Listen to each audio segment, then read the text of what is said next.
Hello, my name's Dr. Angus Henderson. I've got with me today Professor Mike Roberts from UCL Partners, and we're here to talk about pneumonia.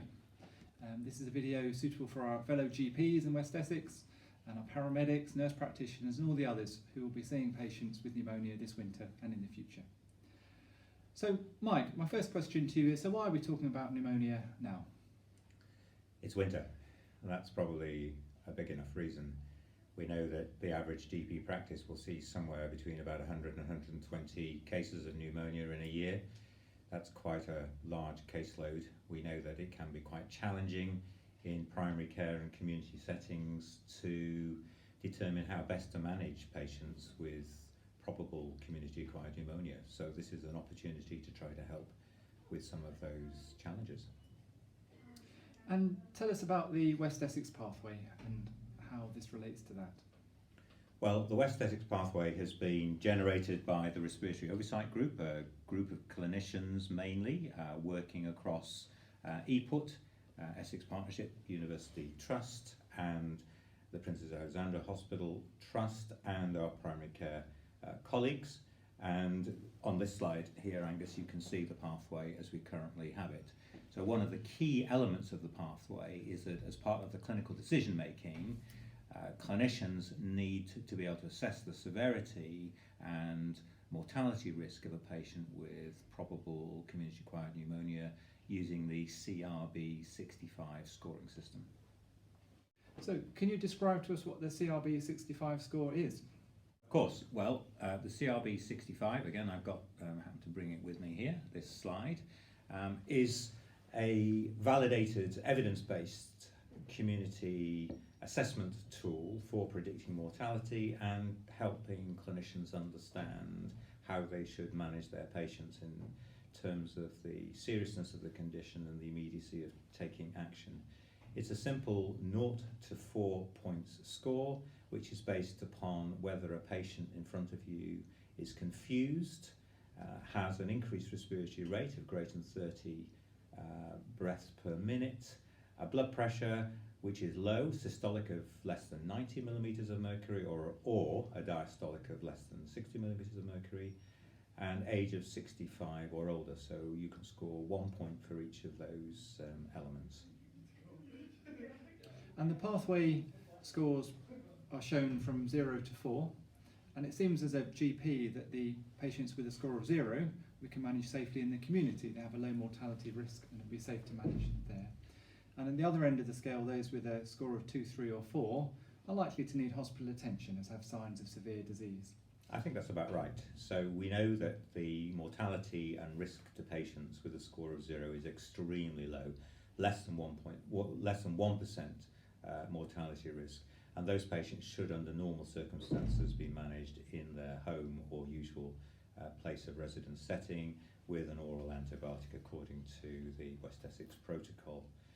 Patients who've got a score of 1 also have a low mortality rate, but there may be other factors that indicate that that patient should be admitted to hospital for an assessment, and the CRB-65 is not meant to take away your clinical judgment. If in your judgment the patient looks ill, you're worried about them, you should send them in. On the other hand, if the only reason for them having a score of 1 is that they're age 65 but otherwise look very well, then I certainly wouldn't be sending in a patient like that unless there's some other extraneous circumstance behind that. You might also want to use the oxygen saturation level, so if that's dropped significantly, that's another indicator to send the patient in for a hospital assessment. But otherwise, a score of 1, you can be fairly confident that patient will manage really well at home. A score of 2 would push me more towards sending a patient into hospital, and a score of 3 or 4 definitely needs hospital admission. And so it's a combination of using the score with your clinical judgment with an oxygen saturation level to decide how best to manage that patient and where best to manage that patient. And you mentioned older adults. Now, of course, in general practice we see people who pneumonia is an end-of-life event or approaching the end of life.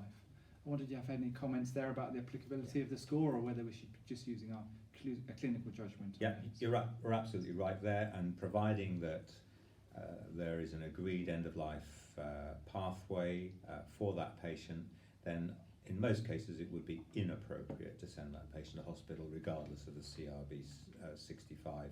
That patient should be managed at home with supportive care if at all possible. Of course, there may be social circumstances that mean that patient can't be managed under those circumstances, but that end-of-life pathway decisions to still be communicated to the acute team to make sure the patient doesn't receive inappropriate care. You're quite right.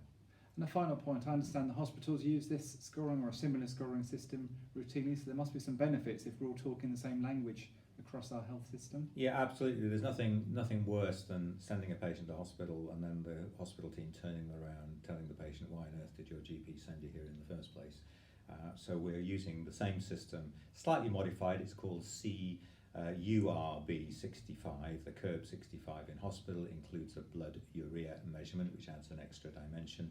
That's not appropriate for primary and community care management, but in essence the same outcomes should be from the assessment in hospital as in the primary care and community setting. Absolutely right. Yeah. And just to mention, of course, also that this use of CRB 65 in primary care and community settings is recommended in the NICE quality standards for the primary care management of community-acquired pneumonia, and also in the NICE guidelines for primary care and community management of community-acquired pneumonia. There is a significant evidence base, lots of scientific papers to justify the use of this scoring system as an adjunct to clinical decision making, and those are available in a PowerPoint presentation which we're going to append to this video. Great, well thank you very much for spending some time this afternoon talking about our West Essex pathway.